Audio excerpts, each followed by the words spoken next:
വയനാട് ഉരുൾപൊട്ടലിൽ ധാരാളം സ്കൂൾ കുട്ടികൾ മരണമടഞ്ഞത് വേദനിപ്പിക്കുന്ന ഒരു ഓർമ്മയാണ്.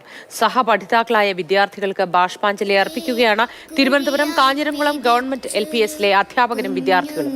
മരണമടഞ്ഞ കുട്ടികൾക്ക് പ്രണാമം അർപ്പിച്ചുകൊണ്ട് കവിത എഴുതി അധ്യാപികയായ ഷേർലി ടീച്ചർ. ഈ സ്കൂളിലെ തന്നെ വിദ്യാർത്ഥിയായ അലോനയാണ് ആലപിച്ചത്. വയനാടൻ മക്കളെ മൽപ്രണാമം.